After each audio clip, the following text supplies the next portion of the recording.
Mas semua, kita ketemu lagi pada hari ini. Assalamualaikum warahmatullahi wabarakatuh. Hari ini kita akan melanjutkan kuliah kita tentang manajemen pemasaran ya.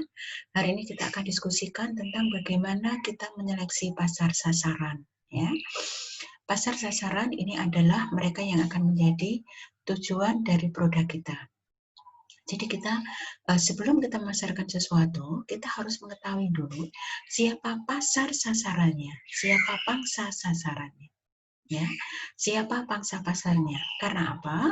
Karena kita harus menyesuaikan produk yang kita hasilkan dengan apa yang dimau oleh konsumen, yaitu pasar sasaran kita. Apabila kita mengetahui siapa pangsa pasar kita, apa yang mereka sukai, apa yang mereka inginkan, maka kita akan bisa menyiapkan produk kita itu sesuai dengan apa yang dia inginkan. Dan kalau sudah seperti ini, maka akan ada jaminan bahwa produk kita akan laku di pasaran. Seperti biasa, sebelum kuliah saya ingatkan untuk Anda melakukan presensi terlebih dahulu. Silahkan presensi di OJW, sudah saya buka 30 menit sebelum tadi kuliah dimulai, dan nanti akan kita tutup 15 menit setelah perkuliahan. Jadi hari ini kita akan membicarakan tentang bagaimana cara kita menyeleksi pasar sasaran, dasarnya apa, dan sebagainya. Yang pertama kita harus pahami dulu bahwa pasar itu akan terjadi ya apabila ada orang-orang dengan kebutuhan atau keinginan, kemudian ada uang untuk dibelanjakan dan ada kemauan untuk membelanjakan. Ya. Jadi ada orang yang punya kebutuhan, punya uang dan mau membelanjakan. Ya. Karena kalau ada salah satu di antaranya ini tidak ada, ya kalau salah satu di antaranya tidak ada, maka tidak akan terjadi pasar. Ya. Jadi pasar akan terjadi ketika ada orang ada kebutuhan, kemudian dia punya uang dan dia mau membelanjakan. Misalnya orang punya uang, ya, kemudian dia juga mau membelanjakan tapi tidak punya kebutuhan, maka juga tidak akan terjadi pasar. Ya, demikian juga kalau ada orang punya kebutuhan, kemudian dia juga siap membelanjakan tapi dia tidak punya uang, maka juga tidak akan terjadi pasar atau tidak akan terjadi jual beli. Apa yang dimaksud dengan pasar sasaran? Pasar sasaran adalah sekelompok konsumen atau pelanggan yang secara khusus menjadi sasaran usaha pemasaran sebuah organisasi. Secara khusus di sini artinya adalah spesifik, ya. Jadi kalau misalnya saya lihat mahasiswa banyak yang mulai jualan seperti itu ya. Oke. Apalagi sekarang juga jualan itu nggak ribet kayak dulu ya. Sekarang untuk menawarkan produk aja kita tidak harus secara personal menawarkan atau menghubungi seseorang secara personal. Sekarang kita cukup memasang produk kita sebagai satu saja sudah menjadi pemasaran. Ya, oke. Kalau misalnya mahasiswa, saya melihat status beberapa mahasiswa ada yang menjual makanan atau minuman kekinian ya. Nah, sudah pasti itu mesti sasarannya adalah mahasiswa ya, di mana kelompok ini adalah kelompok yang menyukai sesuatu yang sifatnya kekinian. Ya. Nah, ini adalah salah satu cara bagaimana kita memahami apa yang diinginkan oleh pasar sasarannya. Kalau seperti tadi yang saya sampaikan, yang dituju adalah mahasiswa, maka kita pahami dulu mahasiswa itu sukanya apa toh? Oh, yang pasti harus kekinian ya. Kemudian yang kedua mahasiswa mungkin ya yang penting pokoknya harga nomor sekian seperti itu ya. Yang penting murah, enak, menarik seperti itu. Ya, ini untuk produk makanan. Itu untuk produk baju lebih spesifik lagi. Mahasiswa di mana? Mahasiswa lagi apa perempuan? Mahasiswa dari kota atau dari desa? Dan seterusnya. Ya, jadi pasar sasaran adalah sekelompok konsumen atau pelanggan yang secara khusus menjadi sasaran usaha pemasaran sebuah organisasi.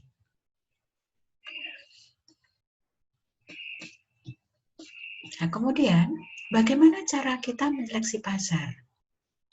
Ada beberapa hal yang harus Anda pertimbangkan ketika Anda akan menentukan pasar sasaran Anda. Yang pertama adalah pasar sasaran harus berhubungan erat dengan citra dan tujuan organisasi. Nah, citra perusahaan Anda itu apa? Apakah, ya sederhana saja ya, apakah untuk golongan menengah ke atas atau untuk golongan menengah ke bawah? Nah, ketika Anda akan menentukan pasar sasarannya, Anda harus tahu dulu citra apa yang ini Anda bentuk dari perusahaan Anda.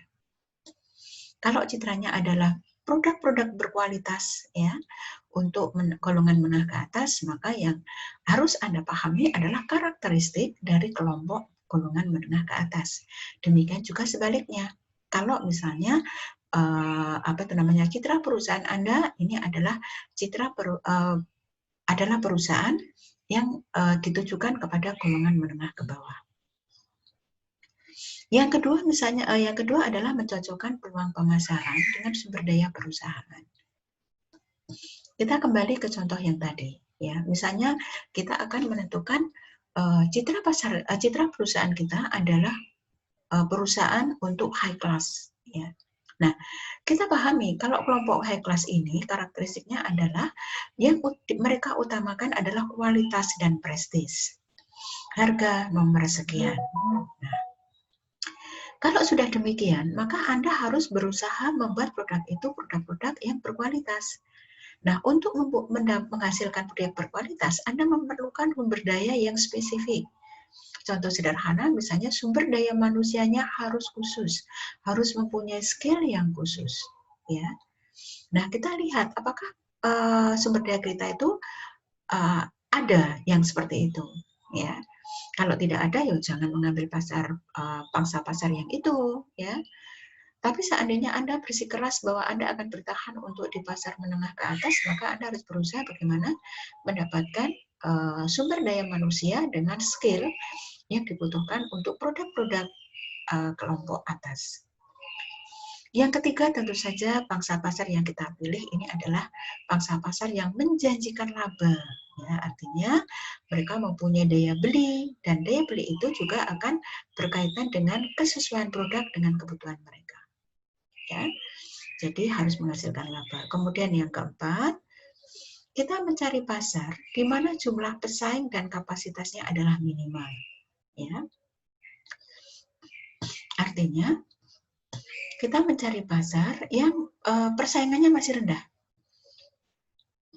Kemudian kapasitas produk atau produk yang tersedia di pasar juga masih minimal.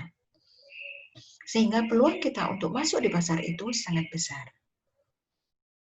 Pertanyaannya, kalau misalnya ternyata produk itu di pasar sudah banyak, pesaing juga sudah banyak, apakah kita tidak boleh menghasilkan produk itu? Oke, diskusi kita yang pertama. Ya, setelah nanti kita selesai menyimak ini, kita diskusikan. Jadi, apakah kalau misalnya di pasar pesaingnya sudah banyak, kemudian produknya juga sudah banyak, kita tidak boleh masuk di pasar itu? Oke, nanti kita diskusikan.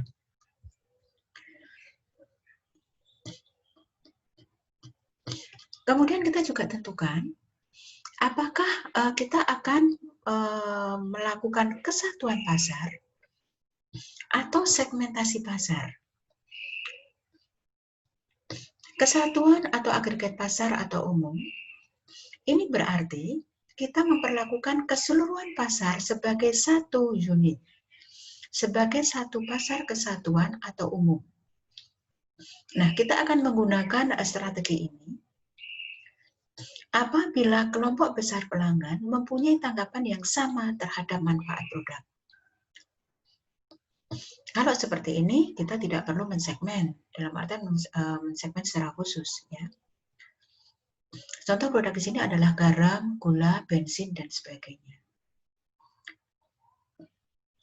Semua kelompok masyarakat akan mempunyai tanggapan yang sama terhadap gula, garam, dan bensin.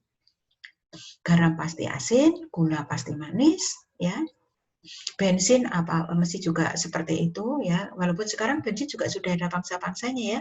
Ada yang Pertalite untuk umum, kemudian ada yang untuk mobil-mobil khusus seperti Pertamax dan sebagainya, ya. Tetapi di sini segmentasinya tidak terlalu spesifik. Kemudian garam dan gula ini ditanggapi secara umum, tapi mungkin untuk garam-garam tertentu atau gula-gula tertentu yang misalnya garam berkaitan dengan kesehatan atau gula untuk kesehatan ya yang apa namanya aman bagi penderita diabetes misalnya. Nah, ini baru nanti dia akan mensegmen pasar. Tetapi untuk sesuatu yang sifatnya universal, di mana sebagian besar kelompok mempunyai tanggapan yang sama terhadap produk, maka kita masuk saja ke kesatuan umum atau ke agregat pasar. Kesatuan pasar ini merupakan strategi yang berorientasi pada produk. Artinya, kita berusaha menjual produk sebanyak-banyaknya. Kemudian yang kedua, kita memilih segmentasi pasar. Segmentasi pasar ini adalah keseluruhan pasar heterogen dari sebuah produk dibagi dalam beberapa segmen. Segmentasi pasar orientasinya adalah pelanggan. Ya, ada dua, yaitu segmentasi tunggal dan segmentasi serbaragam.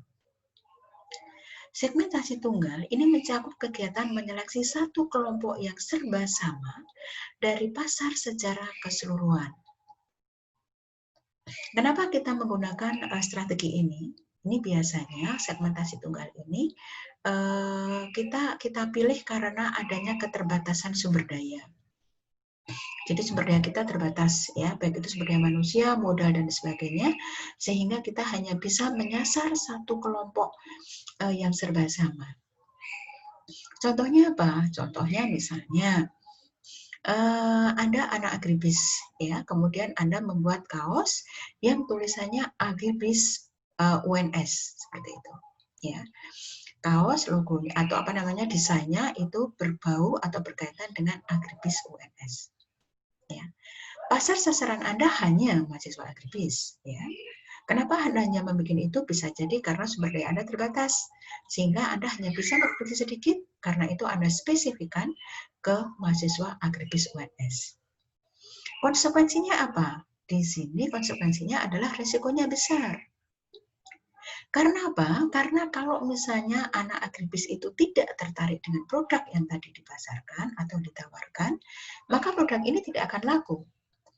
Nggak mungkin lah anak agribis UGM membeli kaos dengan tulisan atau segala sesuatu yang menunjukkan identitas sebagai agribis UNS. Ya. Nggak mungkin orang yang anak-anak FISIP atau anak hukum UNS sekalipun untuk membeli produk dengan tulisan agribis UNS. Ya. Nah, jadi di sini ini spesialis, ya, sangat spesifik dan hanya untuk kelompok yang serba sama. Kemudian yang kedua adalah segmentasi serbaragam. Segmentasi serbaragam ini adalah dua kelompok atau lebih dari para pelanggan yang berbeda dan potensial diidentifikasikan sebagai segmen pasar sasaran. Ya, di sini akan menghasilkan volume penjualan yang lebih besar dibandingkan kalau segmen tunggal. Karena apa? Karena pelanggannya sudah tidak hanya satu segmen, ya. Konsumen yang kita bidik ada dua kelompok atau lebih, ya. Yang harapannya atau sudah pasti volume penjualannya akan lebih besar. Nah, karena di sini ada dua kelompok atau lebih, maka biaya produksi dan pemasaran tiap unitnya jadi lebih tinggi. Karena apa? Karena masing-masing segmen ini memerlukan sumber daya tersendiri, memerlukan segala sesuatu yang sifatnya berbeda atau sendiri. Ya. Jadi kalau tadi misalnya tadi Anda membuat apa itu namanya kaos yang kalau di segmentasi tunggal Anda bikin kaos untuk agribis UNS saja. Nah, sekarang Anda akan menentukan kelompok yang lebih dari satu, ya. Jadi misalnya ada yang agribis UNS, kemudian nanti ada fakultas lain misalnya, atau mungkin cukup UNS saja dan sebagainya. Tetapi kelompok yang Anda sasar ini lebih dari satu. Maka biaya produksi dan pemasaran tiap unit ini lebih tinggi karena Anda harus memasarkan masing-masing. Kemudian, apa toh manfaat dengan segmentasi pasar ini? Ada beberapa manfaat dari segmentasi pasar. Yang pertama adalah memanfaatkan tugas pemasaran lebih baik dan dapat mendayakan sumber pemasaran dengan lebih efisien. Ya, ketika kita sudah menentukan segmentasi pasar, maka tugas pemasaran akan menjadi lebih baik dan lebih efisien. Karena apa? Karena sudah jelas, ya. Jadi kalau kita misalnya bikin baliho, kita bikin apa itu namanya, poster, kita bikin iklan dan sebagainya, itu lebih terarah, lebih jelas kepada siapa produk itu kita tujukan, ya. Akan berbeda ketika produk itu tidak jelas kepada siapa ditujukan, maka ketika Anda akan melakukan pemasaran juga agak sulit, ya. Bisa sih melakukan pemasaran, tapi mungkin respon dari audien atau konsumen itu akan minimal, karena mungkin bisa saja pemasaran yang kita lakukan tidak tepat sasaran. Kemudian dengan adanya segmentasi pasar, seperti tadi saya katakan, kita akan bisa merancang produk yang benar-benar cocok dengan permintaan pasar. Jadi misalnya tadi ya, segmentasi kita adalah mahasiswa. Kita pahami karakteristik mahasiswa itu seperti apa. Oh, mahasiswa itu kalau makanan yang penting banyak, ya, yang penting murah, rasa nomor sekian, misalnya begitu. Ya. Atau kalau kita misalnya membuat produk baju misalnya, mahasiswa itu sukanya seperti apa tuh? Nah, kita harus segmen dulu, mahasiswa yang laki apa perempuan. Ini akan berbeda. Ya, mungkin kalau mahasiswa itu yang penting sering salin gitu ya, sering ganti. Akan berbeda dengan saya. Kalau saya itu baju itu nyaman, nggak perlu terlalu sering ganti. Tapi mungkin mahasiswi yang sedang cantik-cantiknya seperti itu, ya, yang sedang aktualisasi diri, siapa aku seperti itu, mungkin dia lebih senang kalau produk itu atau baju itu sering ganti begitu. Nah, untuk produk yang bagus, untuk produk yang cantik ya, ini tidak harus mahal. Jadi mungkin untuk mahasiswi yang penting murah, modis seperti itu, mengikuti tren yang sedang menjadi selera mahasiswi begitu, murah nggak masalah. Ya, saya pernah jalan-jalan ke Sakola ya. Kalau Anda orang Jogja, Anda akan tahu Sakola. Sakola itu segmentasi pasarnya adalah remaja, mahasiswa seperti itu. Saya ke sana karena mengantar anak saya. Ya. Baju-bajunya dijual murah-murah, lucu-lucu seperti itu. Tapi ketika saya lihat bahannya, saya bilang sama anak saya, bahan kayak gini dipakai baju ini kalau ibu dipakai furing ini. Ya. Tapi konsumen nggak mempertimbangkan bahannya. Yang penting itu lucu, itu modis, itu trendy seperti itu. Ya. Kalau saya enggak, kalau saya mungkin ketika membeli baju yang saya pegang bahannya dulu, nyaman nggak dipakai, enak nggak dipakai, ya. Nah, seperti itu. Jadi dengan adanya segmentasi pasar ini, perusahaan dapat merancang produk yang benar-benar cocok dengan permintaan pasar. Kemudian dengan adanya segmentasi pasar, media periklanan dapat didayagunakan secara efektif. Sebab pesan promosi dan media yang dipilih terarah ke setiap pangsa pasar. Jadi seperti tadi saya sampaikan, dengan adanya pangsa pasar ini, pemasaran kita atau promosi kita lebih jelas. Ya. Harus bagaimana, kalau untuk misalnya pangsa pasar kita remaja, kita harus bagaimana membuat iklan itu. Ya, atau sebaliknya pangsa pasar kita adalah lansia karena produk yang kita tawarkan misalnya wisata ya, wisata di mana orang-orang tua yang sudah pensiun tapi punya uang yang banyak, ingin menikmati hidup ya, ada wisata. Wisatanya apa? Mungkin wisata rohani ya, kalau orang muslim mungkin umroh seperti itu. Kalau yang agama lain ada, cuma saya lupa namanya apa. Ya.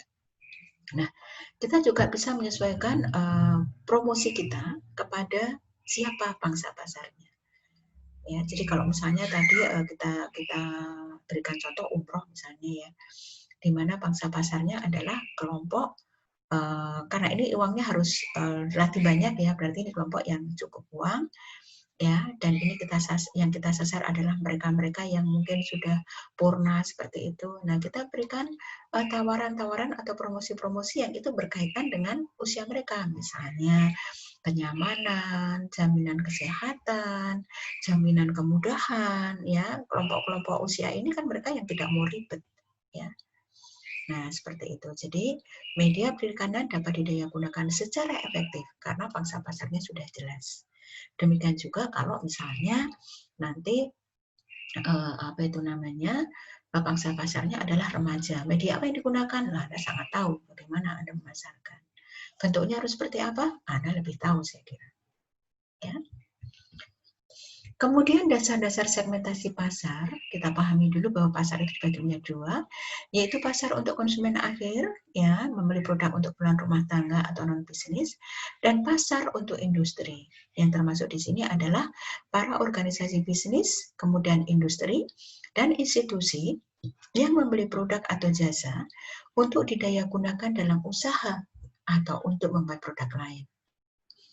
Pertemuan yang akan datang kita akan bahas secara khusus pasar industri. Ya, tapi secara garis besar Anda bisa membedakan bahwa kalau pasar konsumen ini pembelian produknya itu untuk keperluan sendiri, sedangkan kalau pasar untuk industri ini pembelian produk adalah untuk didaya gunakan di dalam usaha atau untuk membuat produk lain. Seperti itu kuncinya.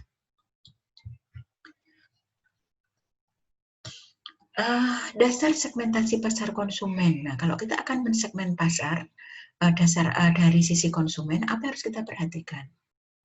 Kita kembali ke tadi, pasar terjadi karena apa? Karena ada orang dengan keinginan, ada orang dengan ada orang dengan keinginan atau kebutuhan, ada orang dengan uang yang siap untuk dibelanjakan, dan ada orang yang mau atau ingin membelanjakan. Ya, oke. Yang pertama kita akan bahas orangnya dulu, ya. Orang dengan keinginan. Orang dengan keinginan, maka di sini kita akan mensegmen pasar menurut dasar demografi, ya. Jadi kalau kita bicara dengan orang dan segala karakteristiknya, maka kita sedang membahas demografi. Apa yang perlu kita ketahui dari demografi ini? Yang pertama adalah distribusi penduduk daerah atau region. Kita perlu tahu jumlah penduduk, kita perlu tahu distribusi regional. Artinya, kalau jumlah penduduk sudah pasti ya, Anda perlu tahu karena jumlah penduduk juga akan menentukan seberapa besar Anda menghasilkan atau memproduksi produk. Ya. Kemudian distribusi regional, ini kita ingin melihat penyebaran penduduk. Daerah-daerah mana yang padat penduduknya, daerah-daerah mana yang kurang padat penduduknya. Nanti akan terkait di sini, ya, daerah-daerah mana yang daya belinya tinggi, dan daerah-daerah mana yang daya belinya rendah. Kemudian kita juga bisa mensegmen penduduk dari di mana mereka tinggal. Ada penduduk pedesaan, ada pinggiran, ada kota. Di mana masing-masing ini mempunyai karakteristik yang berbeda dan itu perlu Anda pahami. Penduduk pedesaan tentu saja kebanyakan dari mereka ya ini hidupnya lebih santai, ya lebih santai, kemudian silaturahmi antar masyarakat masih sangat kental, ya halaman masih luas, ya dan seterusnya. Ini menjadi dasar Anda untuk menentukan produk. Ya. Kalau mereka halamannya luas, bisa kita apain sih? Bisa kita tawari apa sih? Nah gitu. Kalau silaturahmi antar penduduk masih sangat erat, kita bisa menawarkan apa sih? Nah, ya. Demikian juga mereka yang ada di pinggiran ataupun yang ada di kota. Ini karakteristiknya berbeda lagi. Orang yang di kota mungkin mereka hidupnya tergesa-gesa, ya. Kemudian rumahnya relatif kecil karena tanah di kota masih sangat mahal. Nah, kalau relatif kecil berarti perabot yang dibutuhkan ini serba kecil, misalnya seperti itu, serba minimalis.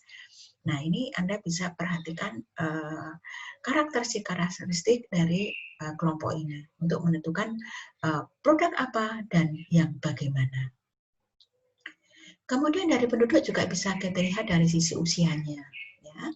Usia anak, usia remaja, usia dewasa, atau usia matang. Nah, masing-masing ini karakteristiknya sangat berbeda. Ya. Anak usia 5 tahun dengan remaja 17 tahun mesti akan sangat berbeda. Makanan kesukaannya berbeda, baju kesukaannya berbeda, hiburan kesukaannya berbeda. Nah, ini Anda pahami, ya. Usia anak ini usia yang sangat rata-rata mereka adalah kelompok-kelompok yang selalu gembira, suka segala sesuatu yang sifatnya meriah, suka segala sesuatu yang sifatnya rame seperti itu. Nah ini Anda sesuaikan, bikin donat aja, misalnya kita bikin donat, kemudian donat itu akan kita pasarkan ke semua kelompok ini, maka juga harus berbeda-beda bentuknya. Yang anak mungkin topengnya juga topeng yang menarik minat anak, ya mereka suka warna-warni, mereka suka apa tuh namanya, mungkin sekarang sedang ada tokoh-tokoh yang menjadi idola, bisa Anda jadikan hiasan di atasnya. Ya, mungkin kalau yang remaja itu lebih suka kekinian, ya. Kekinian remaja sekarang apa sih yang sedang menjadi tren, ya. Yang penting kekinian kalau remaja sekarang. Kemudian yang dewasa ini yang penting bisa jadi, mungkin yang penting terjangkau. Karena pada usia ini dia keluarga baru seperti itu ya. Keluarga baru, kemudian apa itu namanya, kebutuhannya baru banyak-banyaknya, keinginannya baru banyak-banyaknya, sementara bisa jadi pada kelompok ini secara ekonomi belum banyak mendukung. Jadi kalau ingin beli donat, ya mungkin beli yang terjangkau seperti itu. Kemudian pada usia matang, yang penting empuk misalnya begitu ya. Mungkin tidak terlalu manis karena pada kelompok ini harus banyak mengurangi gula dan seterusnya. Ya, jadi di sini Anda harus menyesuaikan dari masing-masing karakteristik kelompok umur ini.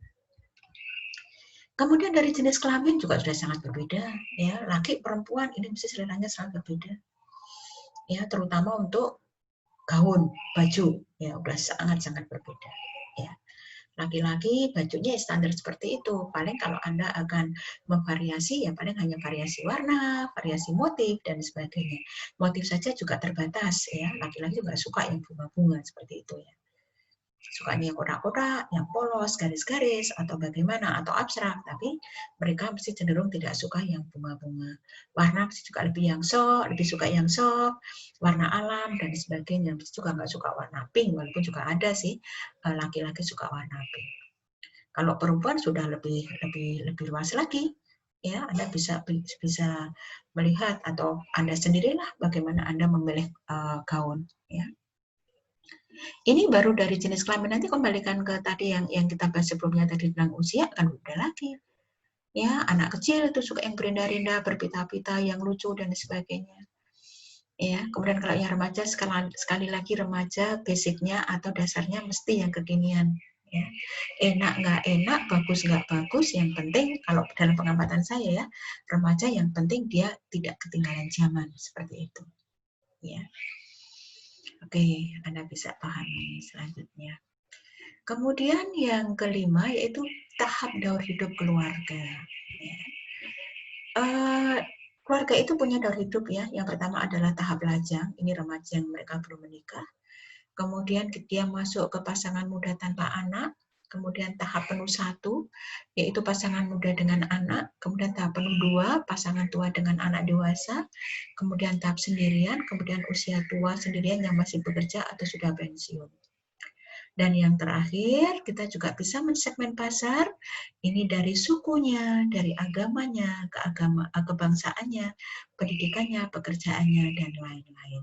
Ya, jadi dalam pemasaran ini seperti suku, agama, dan seterusnya itu juga bisa menentukan bagaimana kita menghasilkan produk. Ya, sekali lagi kalau misalnya gaun, misalnya berbasicnya agama, maka kita tahu bahwa kalau muslim ya, muslim ini harus pakaian tertutup misalnya seperti itu, ya, dan seterusnya dan seterusnya. Oke. Diskusi yang kedua untuk pagi hari ini adalah tahap daur hidup keluarga. Nah, tolong nanti untuk masing-masing tahap ini Anda jelaskan dan kira-kira produk apa yang akan laku dipasarkan di setiap tahap ini dan harus bagaimana, ya. Oke. Jadi paham ya. Jadi nanti setelah ini diskusi kita yang kedua adalah tolong dijelaskan dari masing-masing tahap ini kira-kira produk apa yang dibutuhkan, dan kalau misalnya Anda ingin menyasar kelompok-kelompok ini, maka produk Anda harus bagaimana. Caranya bagaimana? Caranya adalah dengan Anda memahami karakteristik dari masing-masing tahap. Kemudian segmentasi pasar juga bisa berdasarkan adanya uang untuk dibelanjakan. Jadi segmentasi yang berdasarkan distribusi pendapatan yang dapat dibelanjakan. Kemudian kemauan untuk membelanjakan, ya, segmentasi pasar perilaku beli konsumen. Di sini penentunya adalah faktor sosiologis, di situ ada kelompok budaya, kelompok sosial besar, kelompok kecil termasuk keluarga, dan faktor psikologis. Di situ ada kepribadian, sikap, manfaat produk yang didambakan, dan sebagainya. Nah, nomor 2, 3, dan item-itemnya itu nanti akan kita bahas secara khusus di bab-bab selanjutnya atau di pertemuan kita selanjutnya. Nah, yang terakhir yang perlu Anda pahami adalah bahwa dalam mempergunakan dasar di atas, tadi ya, dasar-dasar segmentasi pasar ya, ada dua hal yang harus diperhatikan. Ya. Yang pertama, perilaku beli sukar untuk ditelusuri pada satu segmen saja. Ya. Kemudian yang kedua, adanya hubungan timbal balik antara faktor-faktor di atas, terutama faktor demografis. Ya, jadi ada hubungan, misalnya itu tadi saya sampaikan, ya, ada hubungan timbal balik antara jenis kelamin dengan umur, ya, antara jenis kelamin, umur dengan tempat tinggal dan seterusnya. Ya, oke. Jadi ada dua hal yang harus diperhatikan, yaitu perilaku beli sukar untuk ditelusuri pada satu segmen saja, dan adanya hubungan timbal balik antara faktor-faktor di atas, terutama faktor demografis. Ini sebagai bahan diskusi kita yang ketiga. Ya, jadi ingat mas-mas semua, kita ada bahan diskusi setelah ini. Yang pertama tadi adalah apakah kalau pasar persaingannya ketat itu kita tidak boleh masuk di pasar itu, ya. Kemudian yang kedua, bagaimana Anda bisa menjelaskan tentang karakteristik segmentasi karakteristik dari setiap tahap kelompok, apa itu tadi? Ini ya, jadi dalam setiap kelompok outdoor hidup keluarga, Anda jelaskan setiap tahap karakteristiknya seperti apa, kemudian juga produk-produk apa yang bisa Anda tawarkan kepada mereka, dan yang terakhir, diskusi identik adalah tentang dua hal yang harus kita perhatikan di dalam kita melakukan segmentasi pasar, ya, yaitu perilaku beli sukar untuk ditelusuri pada satu segmen saja, atau adanya hubungan timbal balik antara faktor-faktor di atas, terutama faktor demografis.